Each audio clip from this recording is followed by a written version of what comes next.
राधे राधे दोस्तों, आज हम करेंगे अंतर्राष्ट्रीय सीमाओं से जुड़े कुछ प्रश्न जो कि न सिर्फ एसएससी के एग्ज़ाम में बल्कि हर एक एग्ज़ाम्स के दृष्टिकोण से बहुत ही महत्वपूर्ण हैं और ये प्रश्न हर एग्ज़ाम में पूछे जाते हैं। चलिए बढ़ते हैं अपने पहले प्रश्न की ओर। रेड क्लिफ रेखा किन दो देशों के बीच की अंतर्राष्ट्रीय सीमा है? ऑप्शन ए भारत और चीन, ऑप्शन बी भारत और पाकिस्तान, ऑप्शन सी भारत और बांग्लादेश, ऑप्शन डी पाकिस्तान और अफगानिस्तान। सही जवाब है ऑप्शन बी भारत और पाकिस्तान। यह सीमा रेखा 17 अगस्त 1947 को भारत और पाकिस्तान के विभाजन के समय निर्धारित की गई थी। इसका नाम सीमा आयोग के अध्यक्ष सर सिरिल रैडक्लिफ के नाम पर रखा गया था। अगला प्रश्न है, भारत और चीन के बीच की सीमा रेखा को किस नाम से जाना जाता है? ऑप्शन ए ड्यूरेंट रेखा, ऑप्शन बी रैडक्लिफ रेखा, ऑप्शन सी मैकमोहन रेखा, ऑप्शन डी हिंडनबर्ग रेखा। सही जवाब है ऑप्शन सी मैकमोहन रेखा। यह रेखा वर्ष 1914 में शिमला समझौते के तहत ब्रिटिश भारत और तिब्बत के बीच निर्धारित की गई थी। इसका नाम सर हेनरी मैकमोहन के नाम पर रखा गया था। चलिए बढ़ते हैं अपने अगले प्रश्न की ओर। ड्यूरेंट रेखा वर्तमान में किन दो देशों के बीच स्थित है? ऑप्शन ए भारत और पाकिस्तान, ऑप्शन बी पाकिस्तान और अफगानिस्तान, ऑप्शन सी भारत और चीन या फिर ऑप्शन डी ईरान और इराक।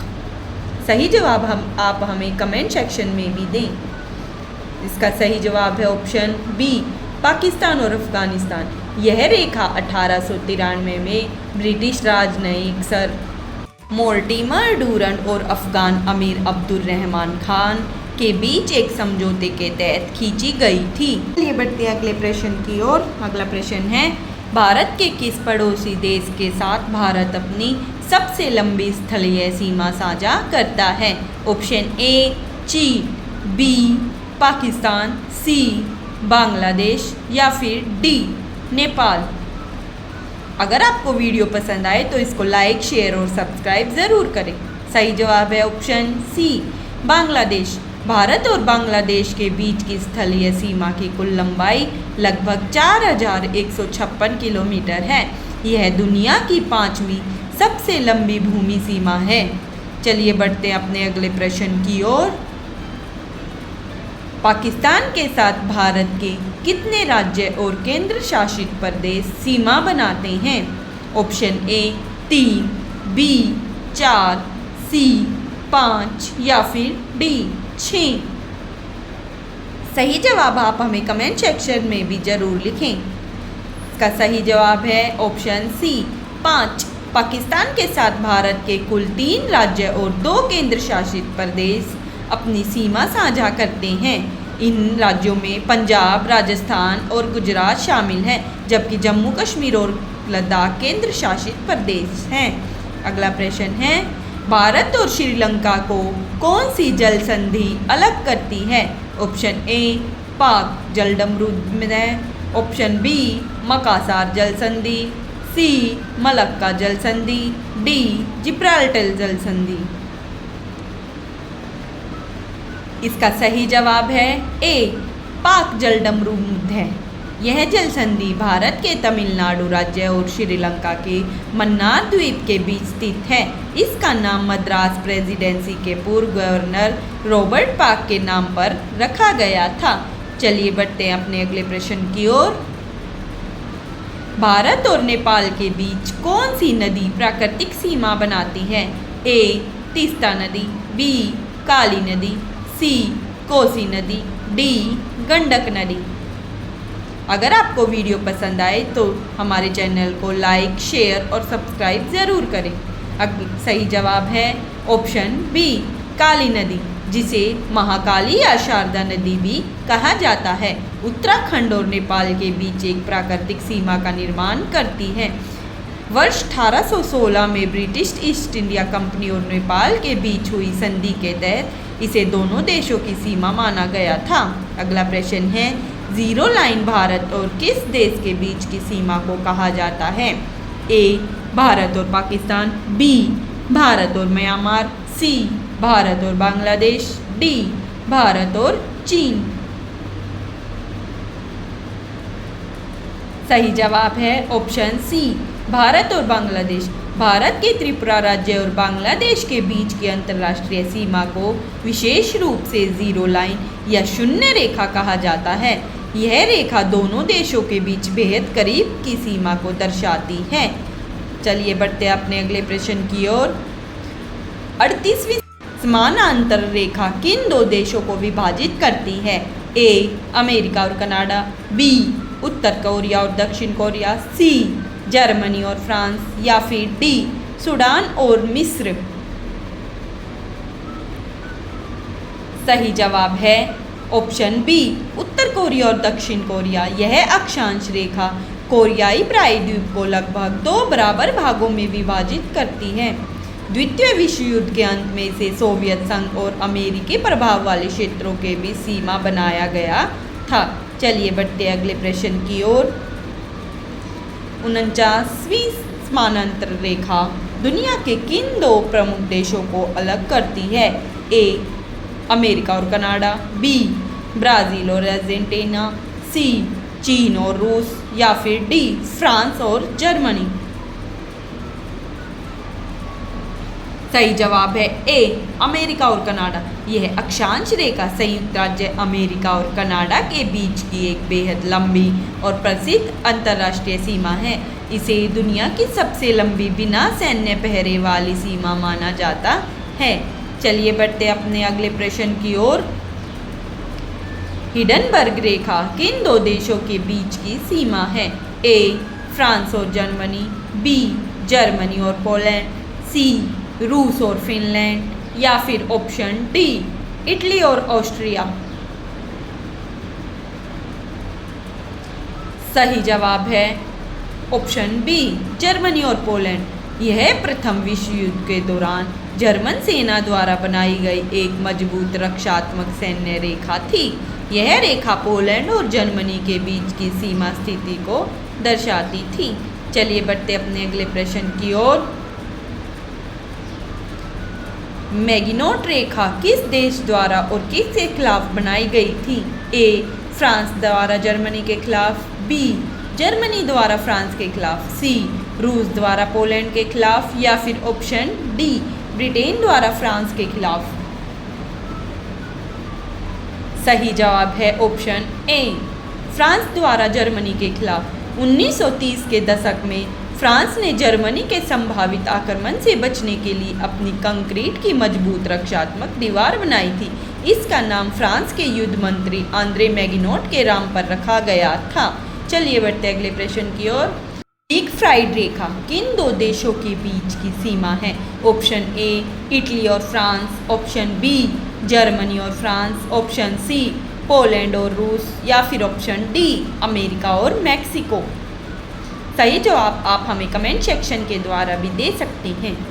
सही जवाब है ऑप्शन बी, जर्मनी और फ्रांस। प्रथम विश्व युद्ध के दौरान जर्मनी द्वारा फ्रांस की मैगिनोट रेखा के जवाब में इस किलेबंदी नुमा रेखा का निर्माण किया गया था। इसे जर्मन भाषा में वेस्ट वॉल भी कहा जाता है। चलिए बढ़ते अपने अगले प्रश्न की ओर।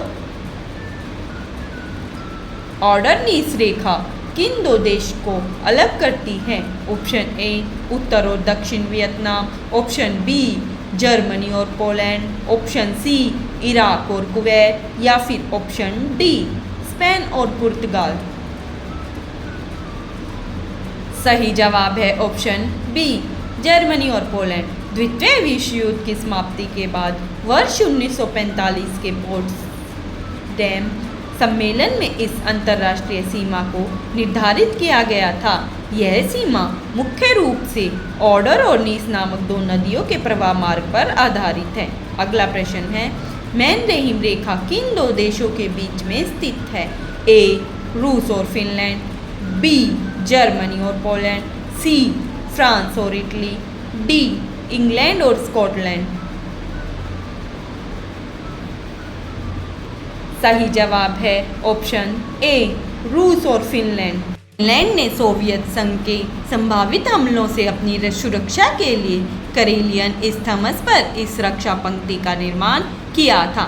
इसका नाम Finnish field marshal Carl Gustaf Emil Mannerheim के नाम पर रखा गया था। अगला प्रश्न है, मेसन डिक्सन रेखा किस देश में स्थित है? ए यूनाइटेड किंगडम, बी ऑस्ट्रेलिया, सी संयुक्त राज्य अमेरिका या फिर ऑप्शन डी दक्षिण अफ्रीका।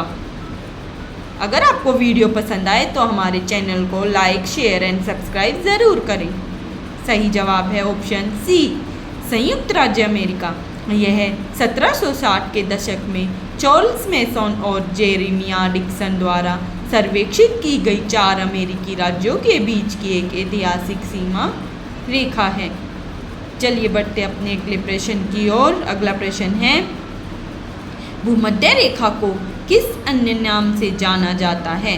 ए विषुवत वृत्त, बी मुख्य मध्याह्न रेखा, सी अंतर्राष्ट्रीय तिथि रेखा और या फिर ऑप्शन डी मकर रेखा। आज के सेक्शन में आपके कितने स्कोर बने यह आप हमें कमेंट सेक्शन में जरूर दें। सही जवाब है ऑप्शन ए विषुवत वृत्त। भूमध्य रेखा पृथ्वी की सतह पर उत्तरी ध्रुव और दक्षिणी ध्रुव से समान दूरी पर स्थित एक काल्पनिक अक्षांश रेखा है। इस रेखा पर वर्ष भर दिन और रात की अवधि लगभग बराबर होती है। चलिए बढ़ते अगले प्रश्न की ओर। अंतर्राष्ट्रीय तिथि रेखा कितने डिग्री देशांतर पर निर्धारित है?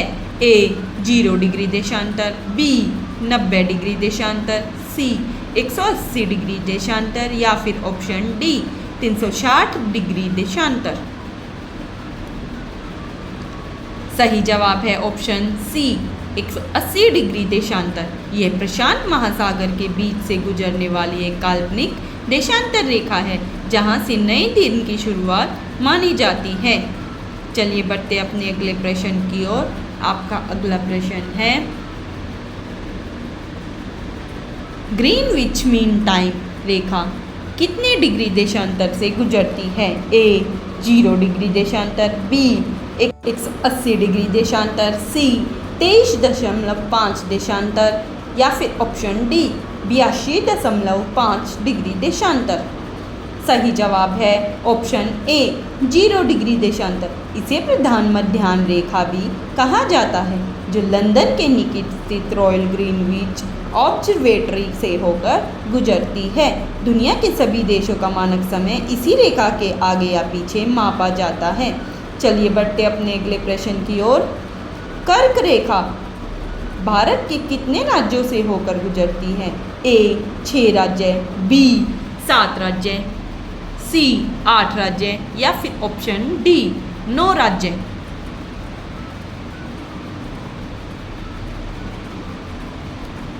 का सही जवाब है ऑप्शन सी 8 राज्य। कर्क रेखा उत्तरी गोलार्ध में 23.5 डिग्री पर स्थित एक काल्पनिक अक्षांश रेखा है जो भारत के ठीक बीच से गुजरती है। यह भारत के 8 राज्यों गुजरात, राजस्थान, मध्य प्रदेश, छत्तीसगढ़, झारखंड, पश्चिम बंगाल, त्रिपुरा और मिजोरम से होकर जाती है। अगला प्रश्न है, मकर रेखा की स्थिति क्या है? ए 23.5 डिग्री उत्तरी अक्षांश, बी 23.5 डिग्री दक्षिणी अक्षांश, सी 66.5 उत्तरी अक्षांश या फिर ऑप्शन डी 66.5 दक्षिणी अक्षांश। सही जवाब है ऑप्शन बी 23.5 डिग्री दक्षिणी अक्षांश। मकर रेखा दक्षिणी गोलार्ध में स्थित 23.5 डिग्री दक्षिणी अक्षांश रेखा है जहां दिसंबर के महीने में सूर्य की किरणें सीधी पड़ती हैं। चलिए बढ़ते अपने अगले प्रश्न की ओर। अफ्रीकी महाद्वीपों के देशों के बीच की सीधी अक्षांश रेखाओं से बनी सीमाएं किसका परिणाम है? ए प्राकृतिक नदियां, बी पर्वतीय श्रृंखलाएं, सी औपनिवेशिक विभाजन या फिर ऑप्शन डी संयुक्त राष्ट्र का फैसला। सही जवाब है ऑप्शन सी औपनिवेशिक विभाजन। 1884 से 1885 के बर्लिन सम्मेलन के दौरान यूरोपीय औपनिवेशिक शक्तियों ने अफ्रीका का आपस में बंटवारा किया था। चलिए बढ़ते हैं हम अपने अगले प्रश्न की ओर। आपका अगला प्रश्न है, 6 पैरेलल लाइन भारत के ग्रेट निकोबार को किससे अलग करती है? ए मालदीव, बी श्रीलंका, सी सुमात्रा या फिर ऑप्शन डी म्यांमार। आज के सेक्शन में आपके किसने स्कोर बनाई है, आप हमें कमेंट सेक्शन में लिखकर जरूर बताएं। सही जवाब है ऑप्शन सी सुमात्रा, इंडोनेशिया। यह अक्षांश रेखा 6 डिग्री उत्तरी अक्षांश भारत के सबसे दक्षिणी द्वीप ग्रेट निकोबार को इंडोनेशिया के सुमात्रा द्वीप से अलग करती है। भौगोलिक रूप से इसे ग्रेट चैनल भी कहा जाता है। चलिए बढ़ते अगले प्रश्न की ओर। नॉर्वे और स्वीडन के बीच की अंतर्राष्ट्रीय सीमा मुख्य रूप से किसके द्वारा निर्धारित होती है? ए स्कैंडिनेवियाई पर्वतमाला, बी बाल्टिक सागर, सी राइन नदी या फिर ऑप्शन डी कोई प्राकृतिक सीमा नहीं है। सही जवाब है ऑप्शन ए स्कैंडिनेवियाई पर्वतमाला। नॉर्वे और स्वीडन के बीच की सीमा यूरोप की सबसे लंबी निर्बाध सीमाओं में से एक है, जो मुख्य रूप से स्कैंडिनेवियाई पर्वतों के जल विभाजक पर आधारित है। चलिए बढ़ते अपने आज के आखिरी प्रश्न की ओर। ब्लू लाइन किन दो देशों के बीच की सीमांकन रेखा है? ऑप्शन ए उत्तर और दक्षिण कोरियाई, बी लेबनान और इजराइल, सी भारत और चीन या फिर ऑप्शन डी ईरान और कुवैत।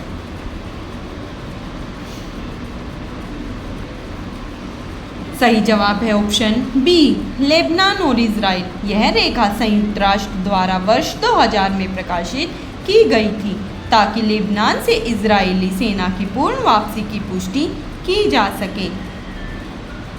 आज के प्रश्न यही समाप्त हुए।